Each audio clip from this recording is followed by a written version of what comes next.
अस्सलाम वालेकुम बच्चों। मिस मरकरी की क्लास में खुश आमदीद।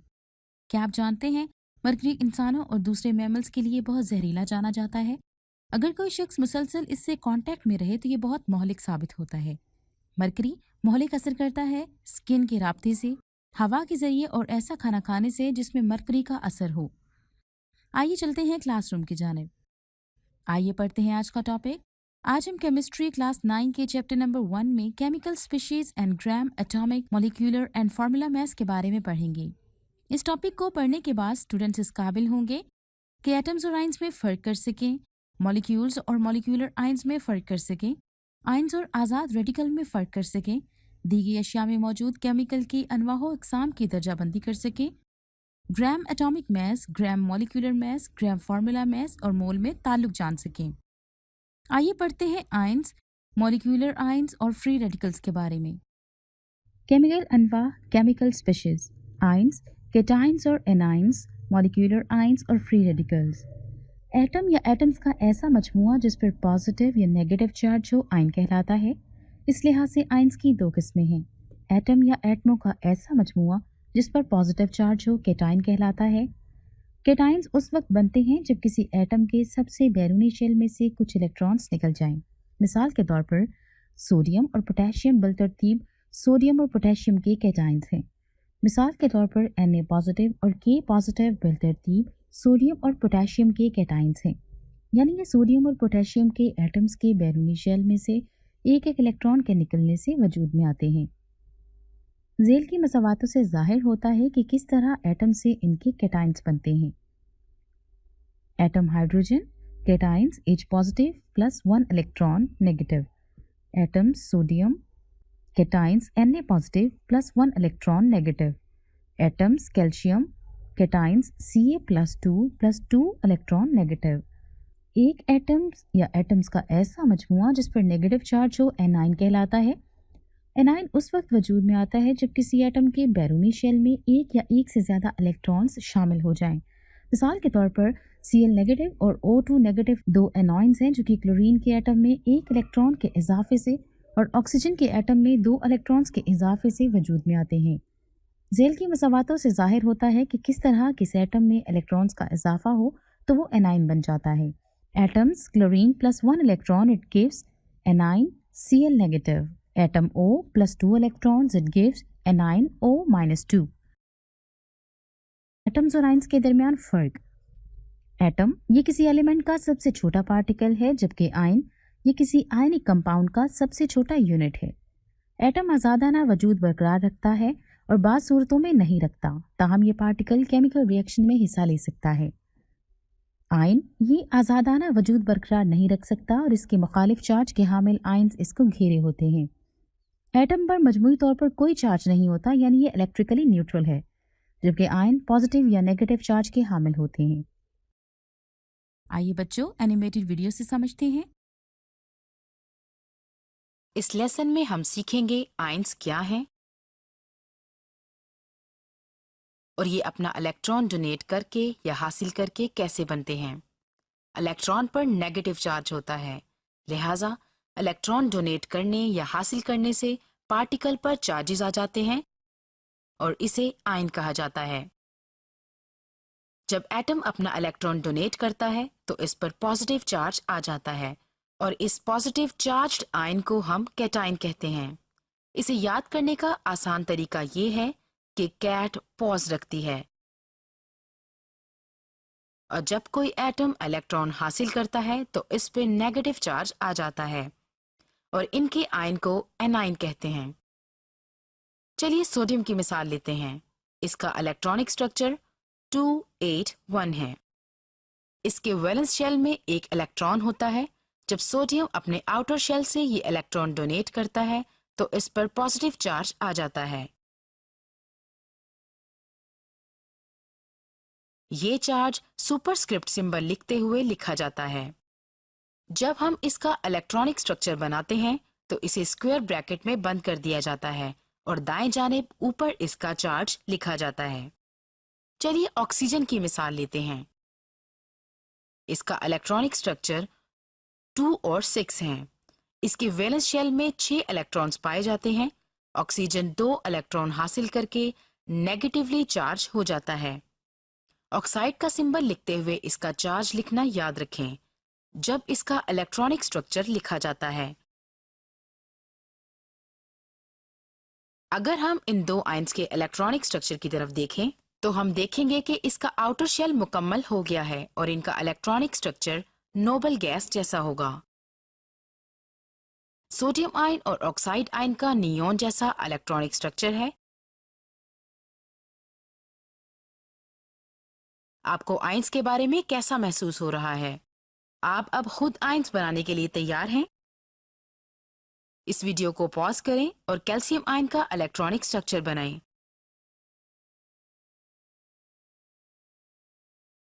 कैल्शियम एटम में इलेक्ट्रॉन्स 2882 पाए जाते हैं। कैल्शियम ने Ca+2 बनने के लिए 2 इलेक्ट्रॉन्स डोनेट करने हैं। क्लोरीन का एटॉमिक स्ट्रक्चर 287 है। ये एक इलेक्ट्रॉन हासिल करके क्लोराइड आयन बनाती है। कैल्शियम और क्लोरीन का इलेक्ट्रॉनिक स्ट्रक्चर आर्गॉन जैसा है। आपको समझ आ गई है और आपको चार्जेस लगाने आ गए हैं। सोडियम और मैग्नीशियम में क्या चीज कॉमन है? ये दोनों मेटल्स हैं और मेटल्स अपने वैलेंस शेल से इलेक्ट्रॉन डोनेट करके कैटायंस बनाती है। जैसा कि सोडियम के वैलेंस शेल में एक इलेक्ट्रॉन होता है और ये इलेक्ट्रॉन डोनेट करके +1 चार्ज हासिल कर लेती है। ग्रुप 2 में मैग्नीशियम के पास 2 इलेक्ट्रॉन्स होते हैं। मैग्नीशियम ये 2 इलेक्ट्रॉन्स डोनेट करके +2 चार्ज हासिल करती है। ऑक्सीजन और फ्लोरीन दोनों नॉन मेटल्स हैं। ये दोनों इलेक्ट्रॉन्स हासिल करके एनाइंस बनाती हैं।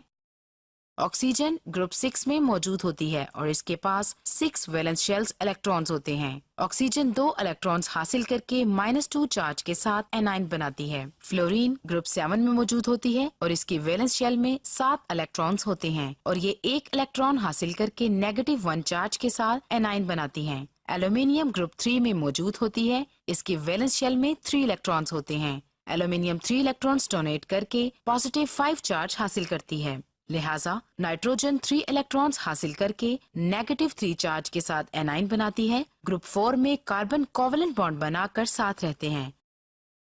कंक्लूजन में आयंस चार्ज्ड पार्टिकल्स होते हैं और ये इलेक्ट्रॉन को डोनेट करके पॉजिटिव चार्ज के साथ कैटायंस बनाते हैं और जो पार्टिकल्स इलेक्ट्रॉन को हासिल करते हैं वो नेगेटिव चार्ज हासिल करके एनाइंस बनाते हैं और आयंस का इलेक्ट्रॉनिक स्ट्रक्चर इनके करीबी नोबल गैस जैसा होता है। Molecular ion. जब किसी मॉलिक्यूल में से एक या एक से ज़्यादा इलेक्ट्रॉन निकल जाएं तो ये इसमें दाखिल हो जाएं तो ये मॉलिक्यूलर आयन बन जाता है। इस आयन को रेडिकल कहते हैं। यूँ इस पर चार्ज पॉजिटिव भी हो सकता है और नेगेटिव भी। अगर इस पर पॉजिटिव चार्ज हो तो ये कैटायनिक मॉलिक्यूलर आयन कहलाएगा और अगर इस पर नेगेटिव चार्ज हो तो ये एनायनिक मॉलिक्यूलर आयन कहलाएगा। कैटायनिक मॉलिक्यूलर आयन्स अपने मद्दे मुकाबिल एनायनिक मॉलिक्यूलर आयन के निस्बत कसरत से पाए जाते हैं। मिसाल के तौर पर CH4+, He+, N2+ cationic molecular ions हैं। जब डिस्चार्ज ट्यूब में मौजूद गैसेस पर हाई एनर्जी इलेक्ट्रॉन्स की बमबारी की जाए तो ये मॉलिक्यूलर आयन्स की शक्ल अख्तियार कर लेती है। मॉलिक्यूल और मॉलिक्यूलर आयन में चंद फ़र्क बताए गए हैं। मॉलिक्यूल ये किसी एलिमेंट का सबसे छोटा रेडिकल है जो आज़ादाना वजूद बरकरार रख सकता है और इसमें इस एलिमेंट की तमाम तर खसूसियात मौजूद होती हैं। मॉलिक्यूलर आयन ये किसी मॉलिक्यूल से एक या ज़्यादा इलेक्ट्रॉन्स के खराज या हसूल से वजूद में आता है। मॉलिक्यूल ये हमेशा न्यूट्रल होता है जबकि मॉलिक्यूलर आयन इस पर पॉजिटिव या नेगेटिव चार्ज होता है।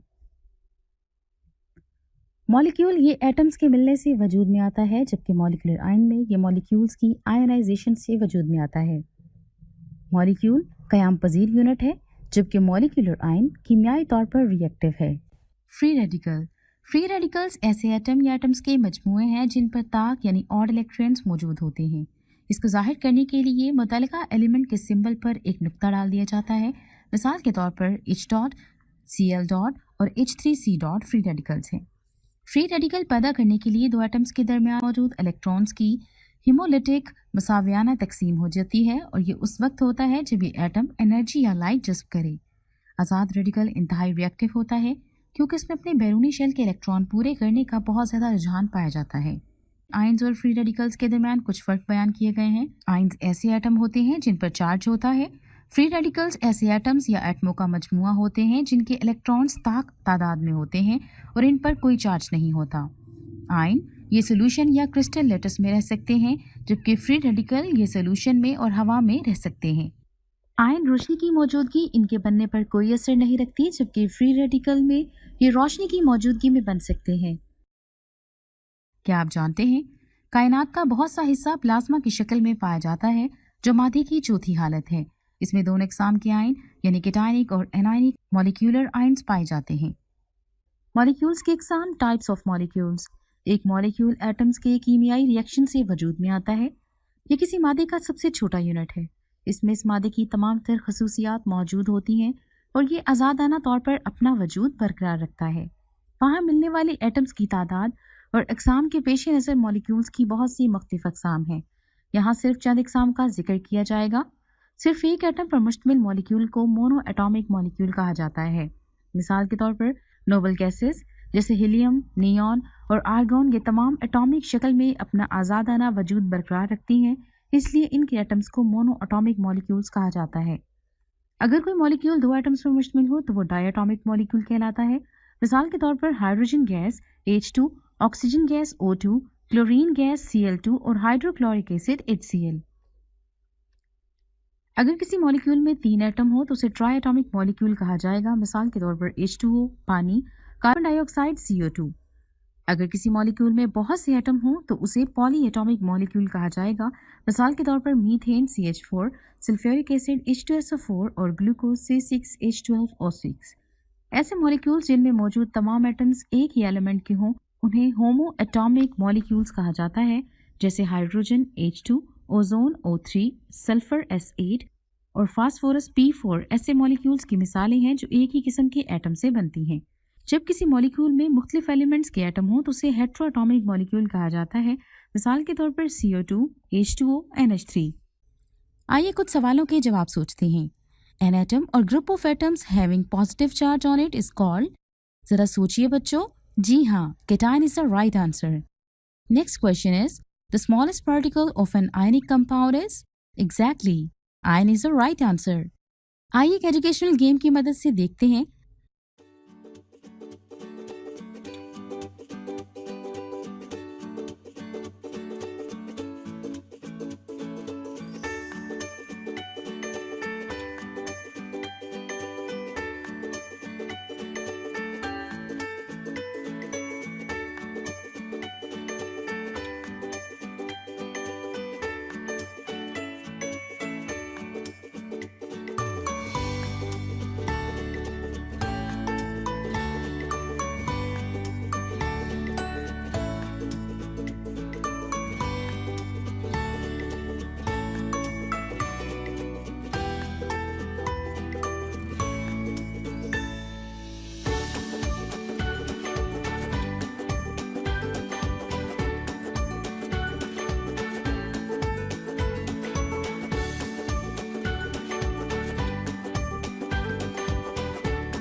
क्या आप जानते हैं कि gram atomic, molecular and formula mass किसे कहते हैं? आइए इस टॉपिक को पढ़ते हैं और समझते हैं। Gram atomic mass, gram molecular मास और ग्राम फार्मूला मास। हम जानते हैं कि तमाम अशिया एटम्स, मॉलिक्यूल्स या फार्मूला यूनिट से बनती हैं। इनके मैसेस को बिलतरतीब एटॉमिक मास, मॉलिक्यूलर मास और फार्मूला मास कहा जाता है और ये AMU से जाहिर किए जाते हैं। लेकिन इन मैसेज को दूसरे यूनिट से भी जाहिर किया जा सकता है। चुनांचे जब इन मैसेज को ग्राम्स में जाहिर किया जाए तो इन्हें दर्जेल नाम दिए जाते हैं। Gram atomic mass, gram molecular mass, gram formula mass. Gram atomic mass, जब किसी एलिमेंट का एटॉमिक मास ग्राम्स में जाहिर किया जाए तो ये ग्राम एटॉमिक मास या ग्राम एटम कहलाता है। इसको एक मोल भी कहा जाता है। इसको मजीद इस तरह से बयान किया जाता है, हाइड्रोजन का एक मोल बराबर होता है हाइड्रोजन का 1 ग्राम एटम जो कि बराबर है 1.008 ग्राम के। कार्बन का एक मोल बराबर होता है कार्बन का 1 ग्राम एटम जो कि बराबर है 12.0 ग्राम के। इस तरह वाज़ेह हुआ कि मुख्तलिफ एलिमेंट्स के 1 ग्राम एटम का मास मुख्तलिफ होता है। ग्राम मॉलिक्यूलर मास, जब किसी एलिमेंट के कंपाउंड के मॉलिक्यूलर मास को ग्राम से जाहिर किया जाए तो इसे ग्राम मॉलिक्यूलर मास या ग्राम मॉलिक्यूल कहा जाता है। इसी को मोल भी कहा जाता है। हाइड्रोजन का एक मोल बराबर होता है हाइड्रोजन का 1 ग्राम मॉलिक्यूल के जो कि बराबर है 2.0 ग्राम के। पानी का एक मोल बराबर होता है पानी का 1 ग्राम मॉलिक्यूल जो कि बराबर है 18.0 ग्राम के। सल्फ्यूरिक एसिड H2SO4 का एक मोल बराबर होता है सल्फ्यूरिक एसिड का 1 ग्राम मॉलिक्यूल के जो कि बराबर है 98.0 ग्राम के।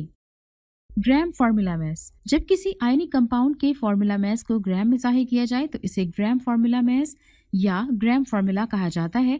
इसे एक मोल भी कहा जाता है।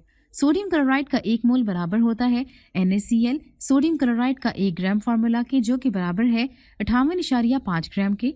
कैल्शियम कार्बोनेट का एक मोल बराबर होता है CaCO3 का 1 ग्राम फार्मूला जो कि बराबर है 100 ग्राम की। उम्मीद है आप इस लेक्चर को मिस मरकरी के साथ खूब एंजॉय कर रहे होंगे। आइए कुछ सवालात के जवाब सोचते हैं।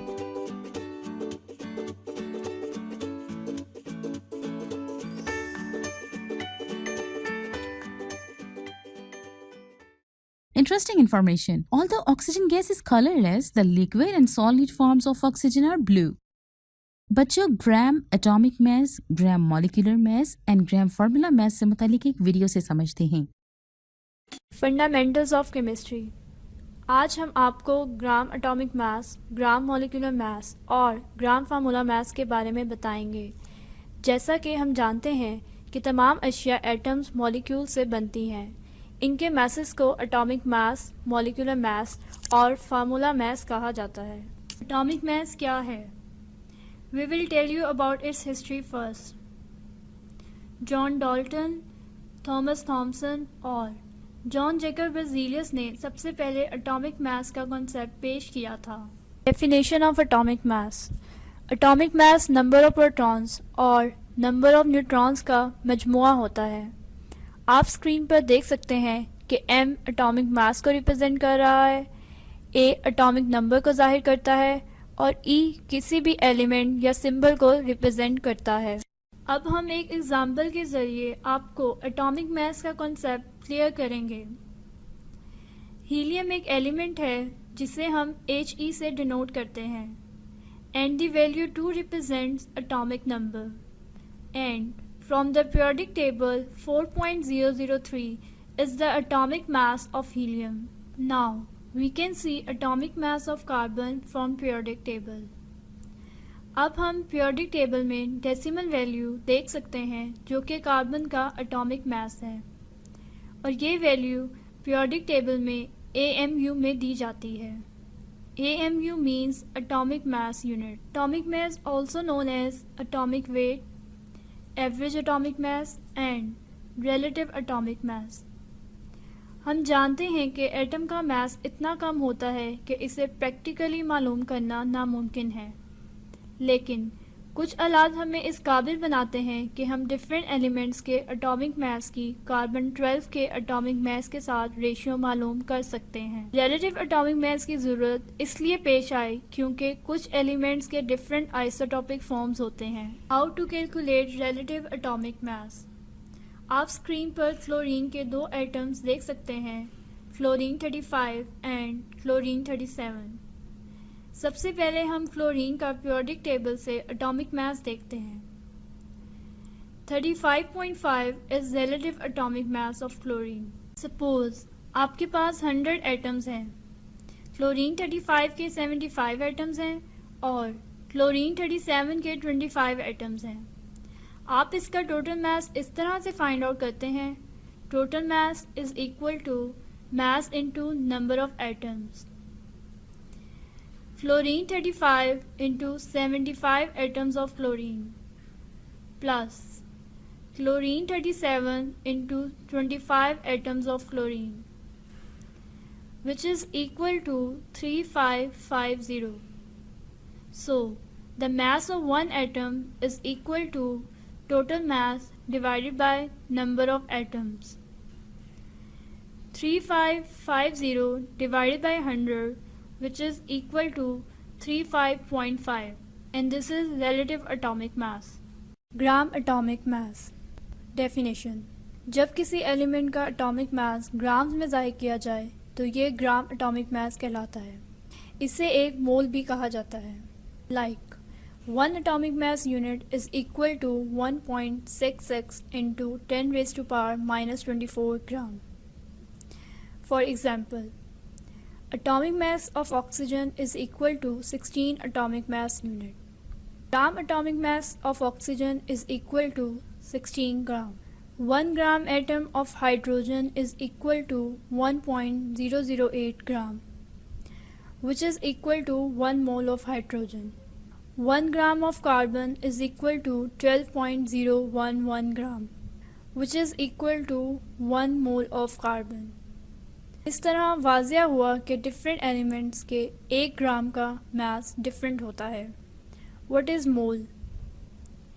The atomic mass, molecular mass and formula mass of a substance expressed in grams is called mole, and it is abbreviated as MOL. Gram molecular mass. Molecular mass क्या है? एक मॉलिक्यूल में मौजूद तमाम एटम्स के एटॉमिक मास का मजमूआ इस molecule का मॉलिक्यूलर मास कहलाता है। For example, molecular mass of water H2O is equal to 18 atomic mass unit. Gram molecular mass definition. जब किसी एलिमेंट्स या कंपाउंड्स के मॉलिक्यूलर मास को ग्राम्स में ज़ाहिर किया जाए तो इसे ग्राम मॉलिक्यूलर मास कहा जाता है। इसी को मोल भी कहते हैं। For example, 1 gram molecule of H2 is equal to 2.0 gram, which is equal to 1 mole of hydrogen. 1 gram molecule of H2O is equal to 18.0 gram, which is equal to 1 mole of water. 1 gram molecule of H2SO4 is equal to 98.0 gram, which is equal to 1 mole of sulfuric acid. Now, we will tell you how to calculate the gram molecular mass of nitric acid, HNO3. Solution. Step 1. First of all, we need to know atomic mass of elements HNO. Atomic mass of hydrogen is equal to 1 atomic mass unit. Atomic mass of nitrogen is equal to 14 atomic mass unit. Atomic mass of oxygen is equal to 16 atomic mass unit. Step 2. हमें nitric acid के molecular formula का पता होना चाहिए जो कि HNO3 है। Step 3. Now molecular mass is equal to 1 into atomic mass of hydrogen plus 1 into atomic mass of nitrogen plus 3 into atomic mass of oxygen, which is equal to 1 into 1 plus 1 into 14 plus 3 into 16. We will get 63 atomic mass unit. Now replace atomic mass unit with gram, which is gram molecular mass of nitric acid. Gram formula mass. Formula mass क्या है? Definition. एक substance के एक formula unit में मौजूद तमाम elements के atomic mass के मजमूए को फार्मूला मास कहते हैं। For example, formula mass of sodium chloride is equal to 58.5 atomic mass unit. Definition. जब किसी एलिमेंट या कंपाउंड के फार्मूला मास को ग्राम्स में ज़ाहिर किया जाए तो इसे ग्राम फार्मूला मास कहा जाता है। इसी को मोल भी कहते हैं। For example, 1 gram formula of CaCO3 is equal to 100 gram, which is equal to 1 mole of calcium carbonate. Now, we will tell you how to calculate the gram formula mass of potassium sulfate, K2SO4. Solution. Step 1. सबसे पहले हमें potassium, sulphur और oxygen के atomic mass का पता होना चाहिए. Atomic mass of potassium is equal to 39 atomic mass unit. Atomic mass of sulfur is equal to 32 atomic mass unit. Atomic mass of oxygen is equal to 16 atomic mass unit. In step 2, हमें potassium sulphate के formula unit का पता होना चाहिए जो कि K2SO4 है. Step 3. Now formula mass of K2SO4 is equal to 2 into atomic mass of potassium plus 1 into atomic mass of sulfur plus 4 into atomic mass of oxygen, which is equal to 2 into 39 plus 1 into 32 plus 4 into 16. We will get 174 atomic mass unit. Just replace atomic mass unit with grams, which is gram formula mass of potassium sulfate. उम्मीद है आपने आज का lecture खूब enjoy किया होगा. अब miss mercury को इजाजत दीजिए. मिलते हैं अगले लेक्चर में. तब तक के लिए अल्लाह हाफिज.